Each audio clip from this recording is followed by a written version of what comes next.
Student. Today we are going to learn the topic that is the sentence.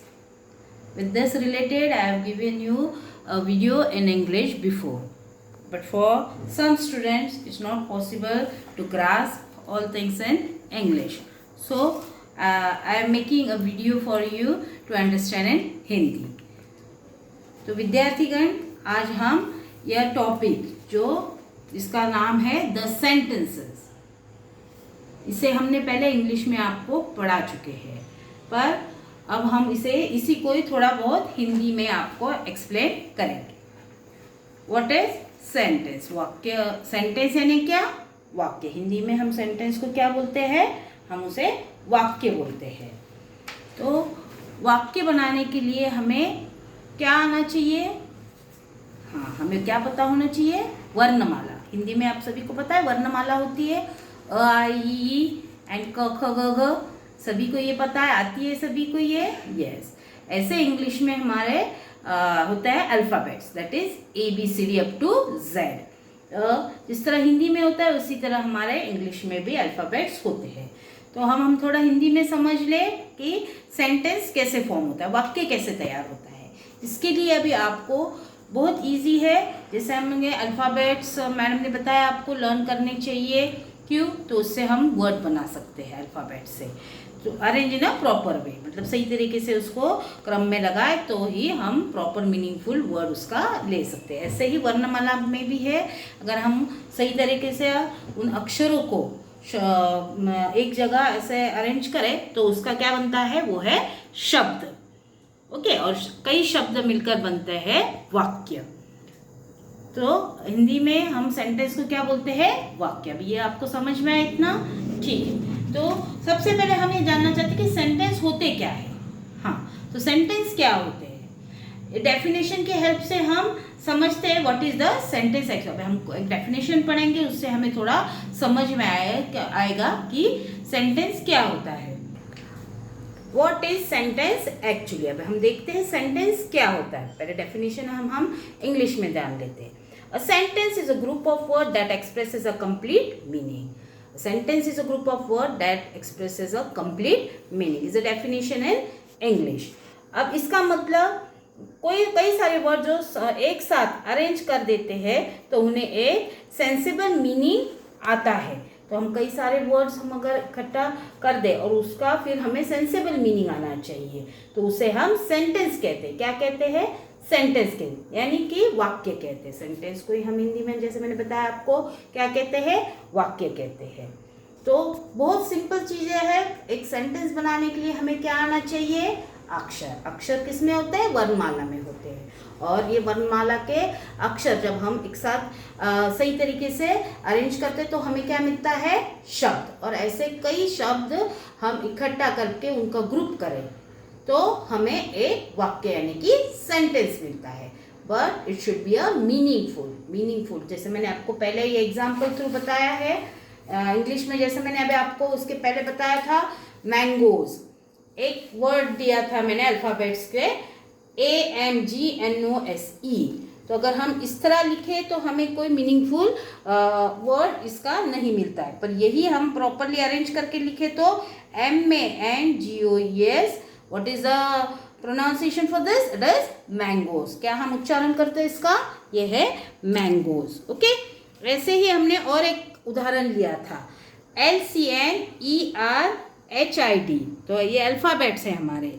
तो हमें पता है English में अल्फ़ाबेट्स है तो हमने इस तरह लिखा पर हमें कोई मीनिंगफुल शब्द इससे नहीं मिला. पर यही अल्फ़ाबेट्स हमने सही क्रम में लगाए तो हमें ये वर्ड मिला. देखिए कौन सा मिला? CHILDREN. चिल्ड्रन. क्या मिला हमें वर्ड? वो है चिल्ड्रन. इसी तरह हमने और एक उदाहरण लिया था तो उसके अल्फ़ाबेट्स क्या थे?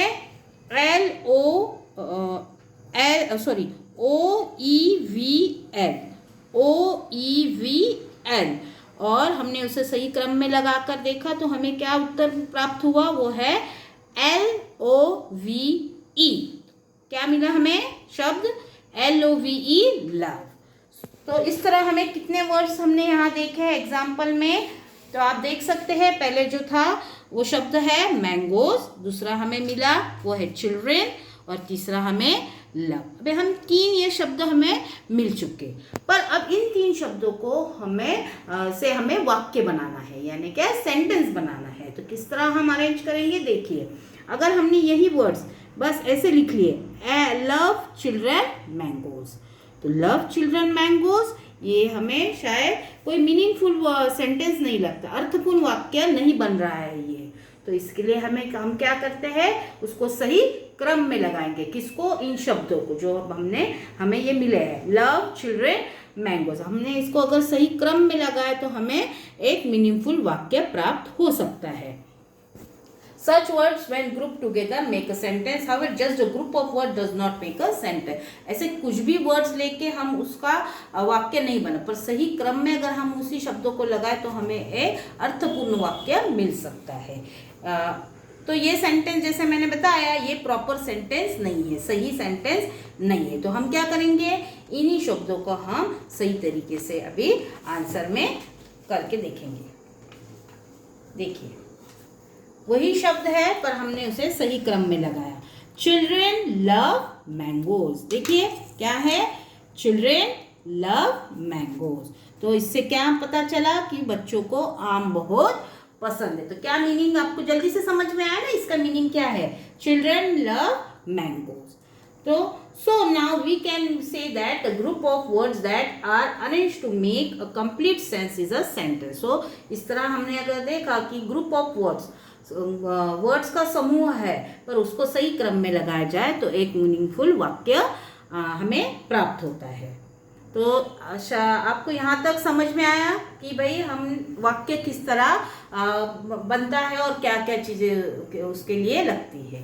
तो please remember all these things. I am explaining you in Hindi for your better understanding. आपको समझ में आए इसलिए हमने एक हिंदी में भी आपके लिए वीडियो बनाया है।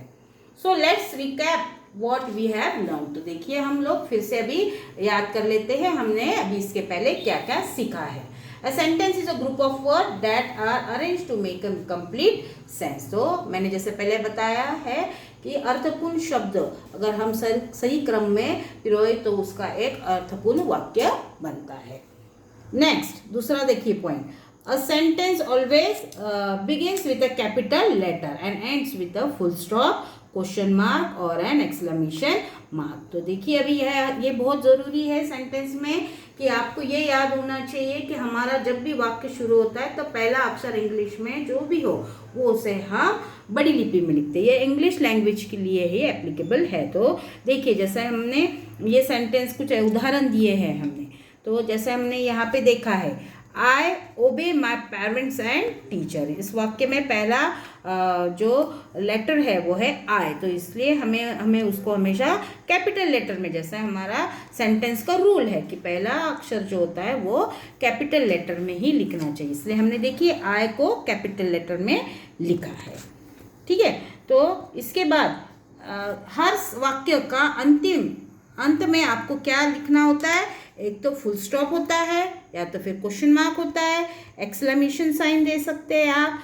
आखिरी जब सेंटेंस खत्म होता है, वाक्य खत्म होता है, तो उसके बाद आपको फुल स्टॉप, क्वेश्चन मार्क और एक्सक्लेमेशन साइन देना चाहिए। ये कंपलसरी, तो ही आपका वाक्य पूर्ण होता है। तो आपको ये इस उदाहरण से बहुत कुछ समझ में आया होगा। फिर आपको ये सिर्फ मैं रीड करके बताती हूँ जो इंग्लिश में हमने सेंटेंसेस लिखे हैं। फर्स्ट, आई ओबे माई पेरेंट्स एंड टीचर। मैं अपने पेरेंट्स यानी पालक और शिक्षकगण की बात पूरी सुनता हूँ।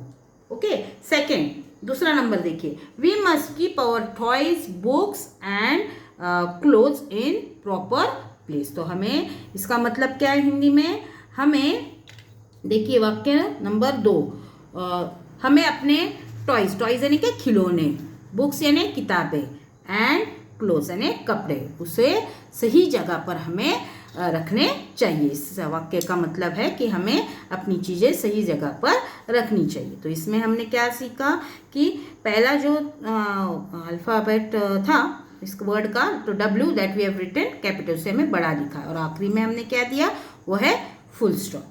तीसरी उदाहरण की ओर चलते हैं अभी।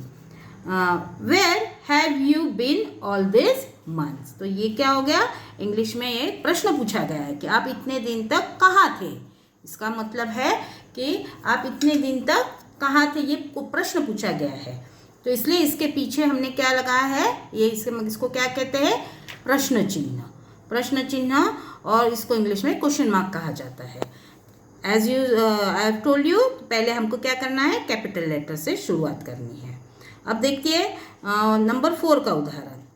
तो wow it is so beautiful, कितना खूबसूरत है, वाव ये कितना खूबसूरत है। तो हमने वाव के बाद एक मार्क दिया है, वो है एक्सक्लेमेशन मार्क, इसे कहते हैं उसका उद्गारवाचक चिन्ह। इट इज सो ब्यूटीफुल, कितना खूबसूरत है। तो इस तरह ऐसे सेंटेंस कंप्लीट हो गया। तो हमने कंप्लीट सेंटेंस के लिए यहाँ पे आखिरी में फुल स्टॉप दिया है। तो उम्मीद है आपको इन उदाहरण के द्वारा सेंटेंस किस तरह लिखा जाता है समझ में आया होगा। तो आपको बस क्या करना है, इसे पढ़ के रिवाइज करना है और ध्यान से आपको ये समझना है। ओके चिल्ड्रेन, अब हम आगे का जो ये क्लास की बुक है उसके लिए हम नेक्स्ट पीरियड में आपको समझा के फिर ये टॉपिक कंटिन्यू करेंगे। Okay, till then okay bye student, अपना ख्याल रखो।